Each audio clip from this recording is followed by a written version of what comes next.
Welcome to the Deep Dive. Today we're looking at just one source text. Ellen Montgomery's really powerful, maybe sometimes overlooked 1926 novel, The Blue Castle. That's right. And we're doing a bit of a literary autopsy, you could say. Our mission is to really dissect Valancy Stirling's transformation. Yeah. How does someone living this life of, well, misery and social fear get instantly liberated?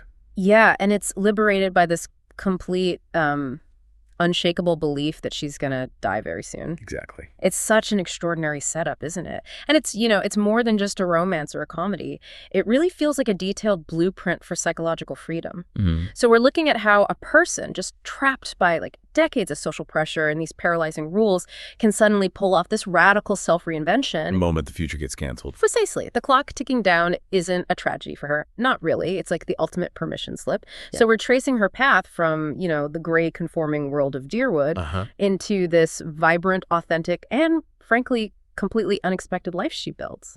Okay, let's start with that beginning, that oppressive world. So our first segment here is focusing on Valancy's prison. The Stirling clan and the culture they create. Yeah, the atmosphere. When we meet her, Valancy's nearly 29. And in Deerwood, that age, well, it carries a lot of weight, doesn't it? Oh, absolutely. The sources make it painfully clear she's seen as this institutional failure. Because in their little world, being unmarried means you've simply failed to get a man. End of story. And that judgment, that's almost the least of it, right? It really is. Valancy knows her real misery isn't just being an old maid. It's realizing she never even had the chance to be anything else. She's lonely. She feels completely undesired. Ill-favored is the word used. She's the only plain girl in this big, handsome clan that values looks and, rigid respectability way above any kind of human kindness. So the Stirlings aren't just family. No, they're her jailers. And the currency in that jail, it's fear. Constant fear. And that fear, it's delivered through this, relentless stream of tiny digs, microaggressions, all disguised as, what? Family concern. Exactly. Familial duty, they'd call it. It's death by 1,000, tedious cuts. It's designed to keep her constantly off balance, keep her compliant, and you see it so clearly with the uncles. Right.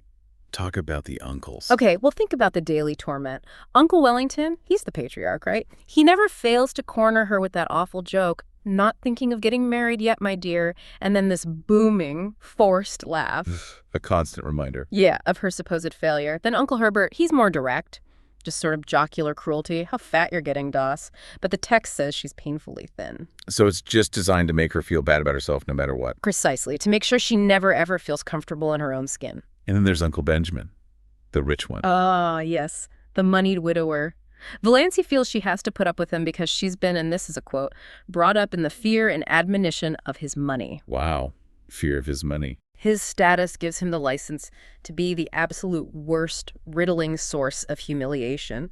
That riddle about her wanting to charm the he's instead of harming the cheese is just calculated cruelty, all tied up in class and his financial power over them. The fact that she has to endure that, it just shows the whole terrifying hierarchy she's living under. It does. She has to smile, pretend to find these terrible jokes charming, because if she doesn't, she risks social ruin, maybe financial ruin. This fear is so deep that she admits something shocking internally. She says she'd rather offend God than Aunt Wellington, because God might forgive her, but Aunt Wellington never would. Wow. That says everything, doesn't it? God is this distant idea, maybe forgiving. Aunt Wellington is right there, judging, punishing. The Stirlings are the ultimate judges of everything that matters in her world. Morality, safety, everything. And this outside pressure, it's mirrored perfectly inside the house, right? With her mother, Mrs. Frederick, and cousin Stickles. Oh, completely. Their goal seems to be enforcing these rigid, just senseless rules and keeping Valancy so busy with pointless tasks that she never has a moment to think for herself, or worse, develop what they'd call a sinister purpose. The rules are just maddeningly specific, like no fire before October 21st, even if it's freezing. Right. Tea is mandatory, never coffee. And this constant worry that if Valancy gets sick, it's her fault for not being careful enough. And the biggest rule, hide your feelings. Yeah. Especially about men. Because it is not maidenly to think about men. She's basically taught that her own natural desires are something shameful, something to be hidden away. And her room, you mentioned the room reflects this. Oh, it's a perfect physical symbol of her state of mind. The book spends real time describing how hideous it is. It's aggressively ugly, yellow floor, faded red wallpaper, discolored ceiling. The spotted mirror. Yes. So she never even sees herself clearly. It's all designed to crush the spirit. And the decorations. She can't even take down that awful picture of Queen Louise. Because it was a gift from Aunt Wellington. Removing it would be rebellion, and the clan would never forgive that. So she's stuck with this smug Queen Louise and that hideous hooked dog rug. Oh, the rug. And that depressing picture of the sad little puppy on the rainy doorstep. It's relentless ugliness. What do those things represent, do you think? Well, the Queen Louise, it feels like this enforced, sort of outdated, joyless ideal.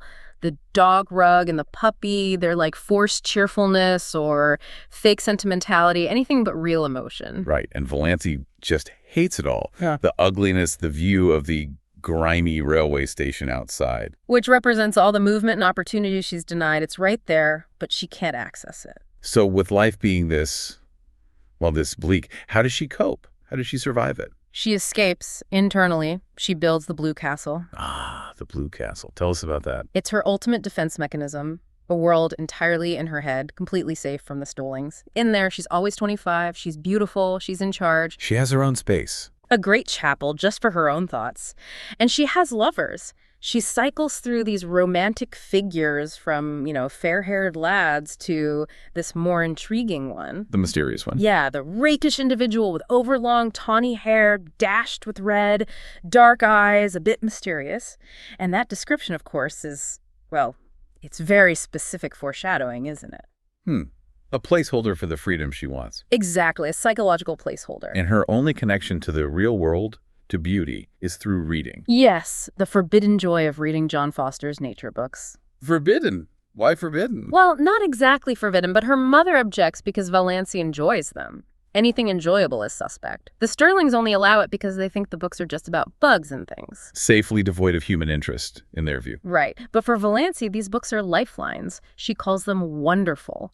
They give her glimpses of a world into which she might once have entered. So she already knows what she's missing. She has that sensitivity. She absolutely does. She can appreciate the wild, the authentic. She's just been conditioned to believe she doesn't deserve it, which, of course, perfectly sets the stage for the total upheaval that's coming. This suffocating existence, it leads right to the big turning point. Section 2, the catalyst.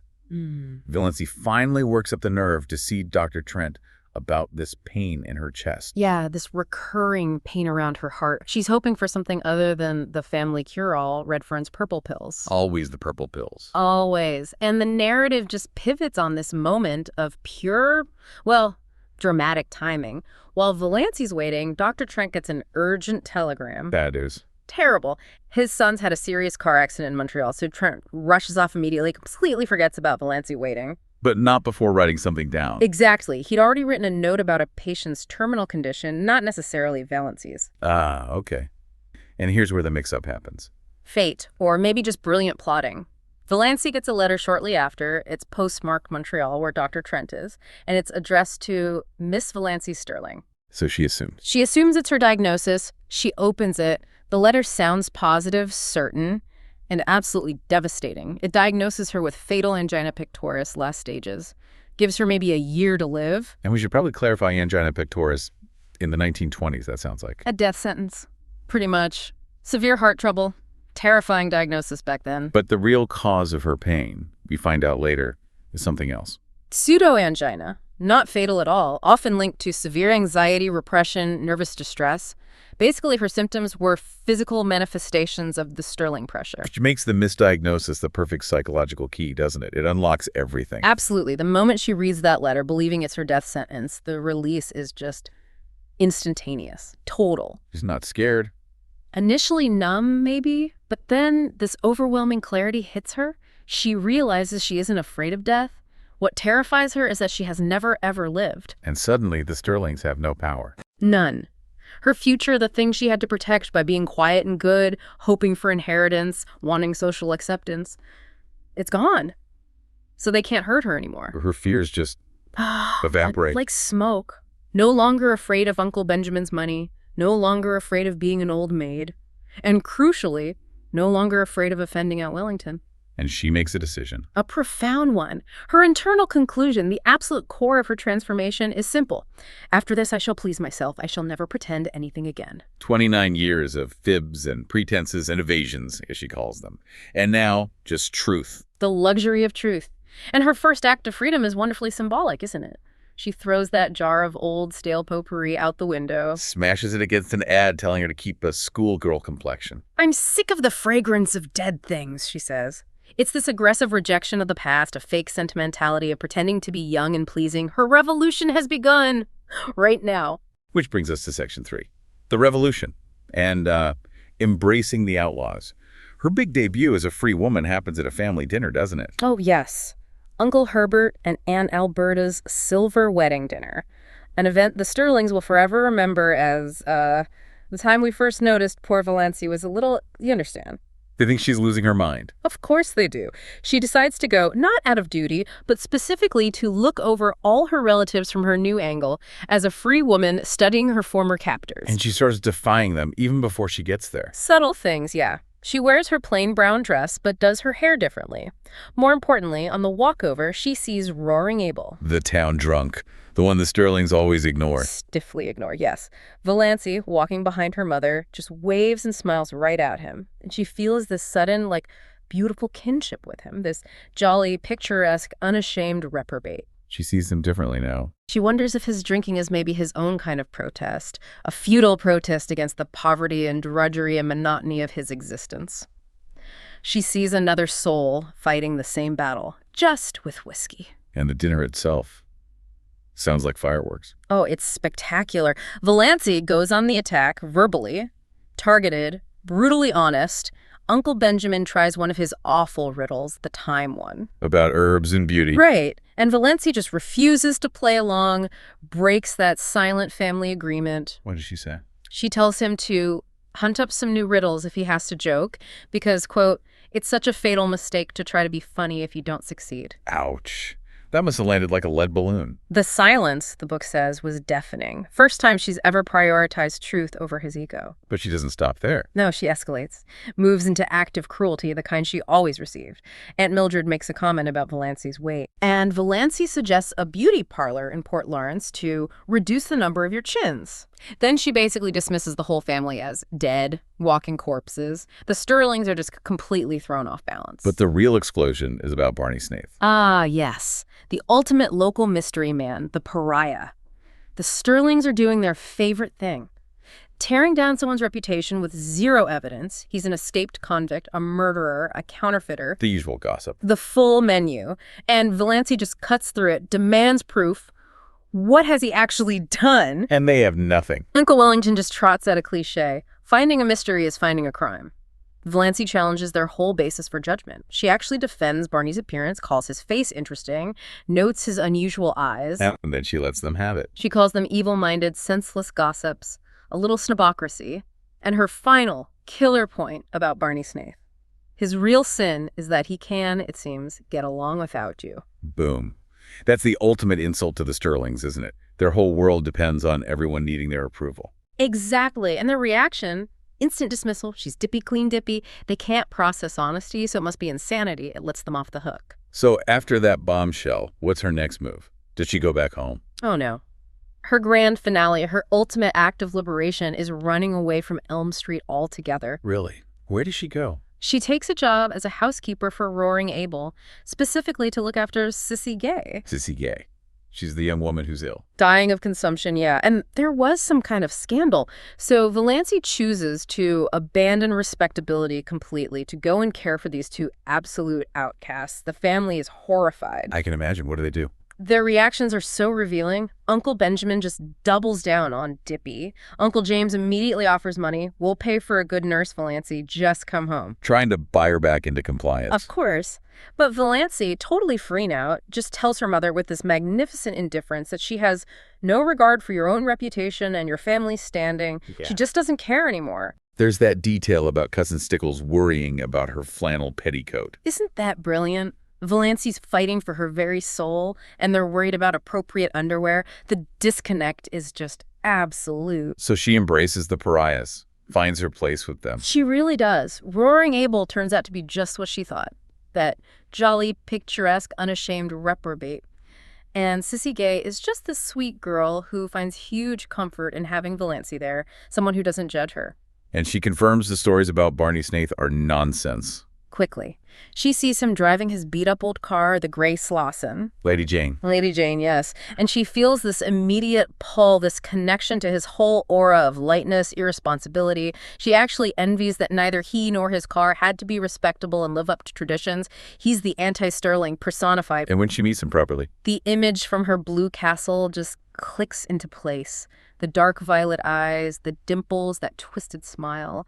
The rakish guy with the tawny hair from her fantasy. He's standing right there in Roaring Abel's garden. and she trusts him instantly. Instantly. Yeah. Which is huge for her. It's pure gut feeling, her own judgment, completely untainted by what the Stirlings would think. Okay, so this leads us into section 4. The Blue Castle starts becoming real, right? Barney takes her to his home. Yes, his island in Lake Mistawas. He lives in what he calls a shack, but it's actually this dramatically built place, cedar beams, fir rafters. Sounds beautiful. It's Valancy's idea of paradise.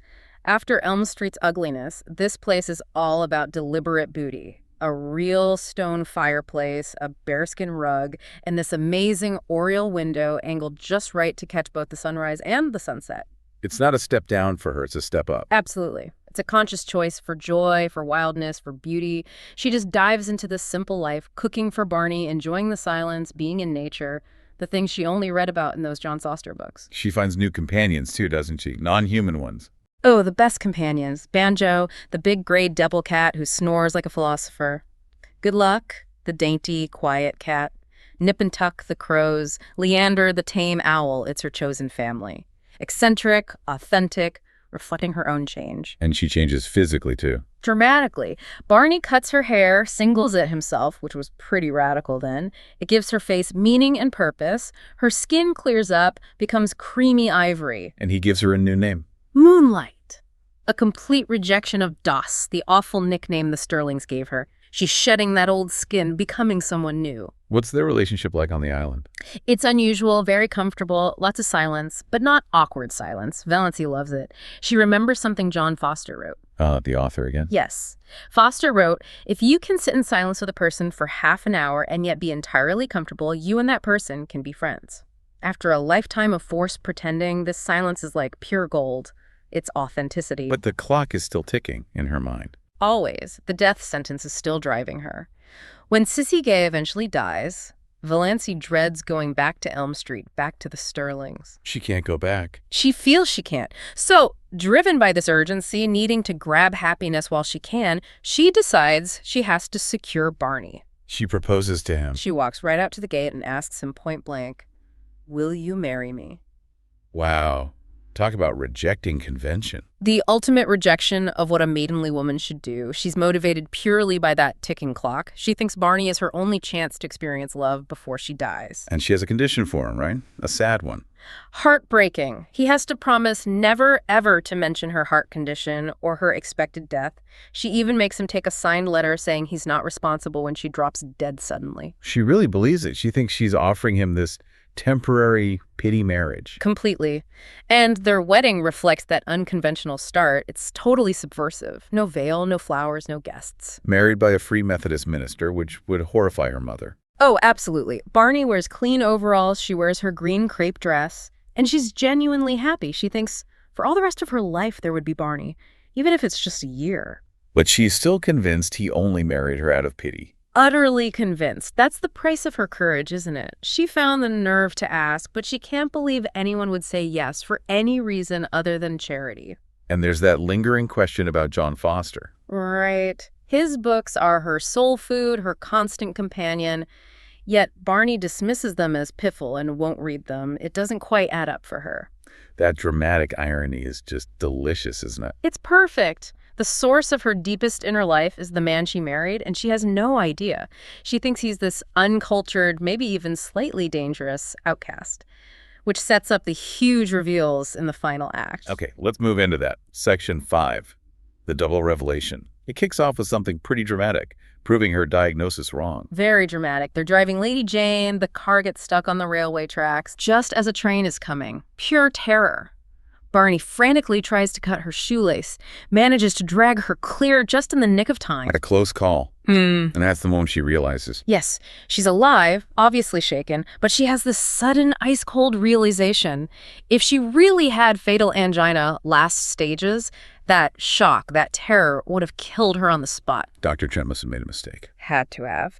And the book connects her physical healing, her pseudo-angina disappearing, to two things. One, the freedom the death sentence gave her. And two, the massive shock of joy and relief she felt when she saw Barney was safe after the train incident.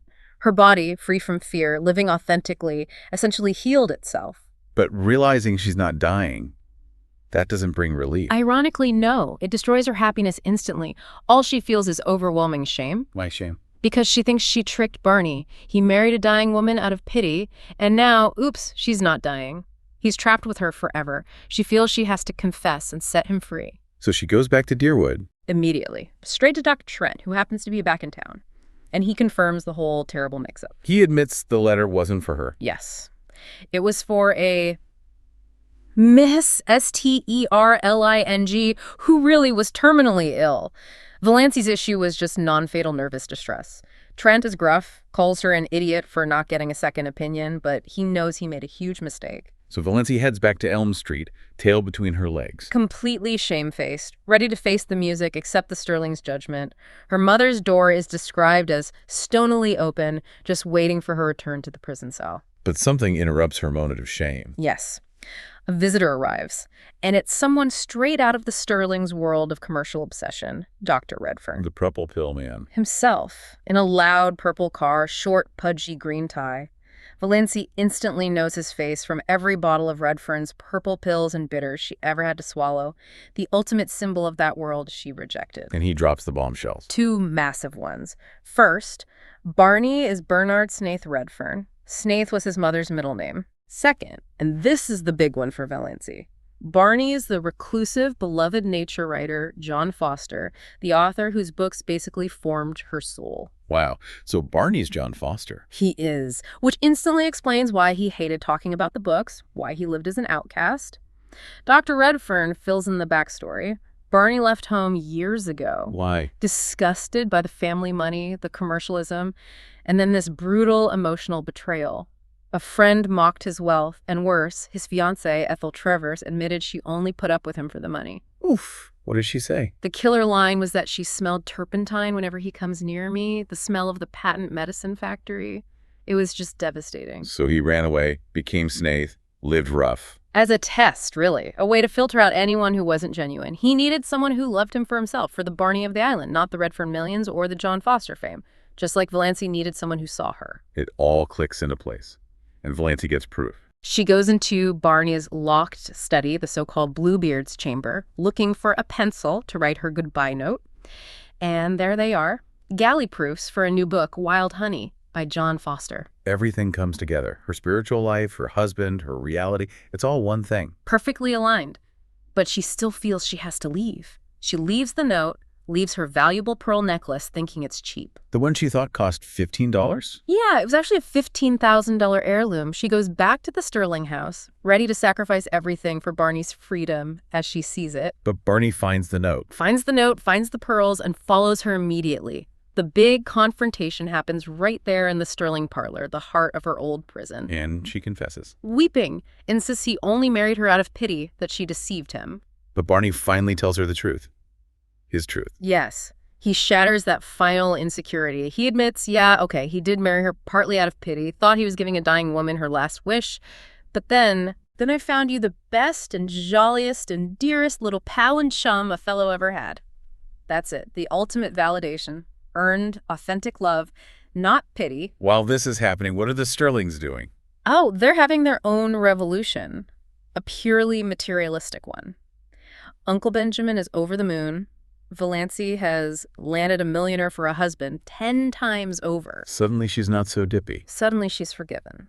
Mrs. Frederick decides Valancy was just repressed all along. It justifies everything. Their acceptance is, as always, totally transactional. Uncle Benjamin changes his will back. Immediately. Puts Valancy back as sole heir. With this amazing arrogance, he concludes Barney might be rich, but Valancy is a Stirling, as if that's the real prize. But the happy ending is real for Valancy and Barney. It is. Barney, who now shaves and dresses nicely, gets a huge wedding gift from his father, $2 million. They plan to travel the world, Spain, Italy, Egypt. But they'll keep the island. Always return to the island. Keep the Blue Castle, their real Blue Castle, as their summer home. The physical place is now tied forever to their real love. So Valancy's journey, it's incredible. She only found her strength, her happiness, her authentic self when she thought the Stirlings couldn't hurt her anymore. Exactly. That perceived deadline gave her the psychological leverage she needed.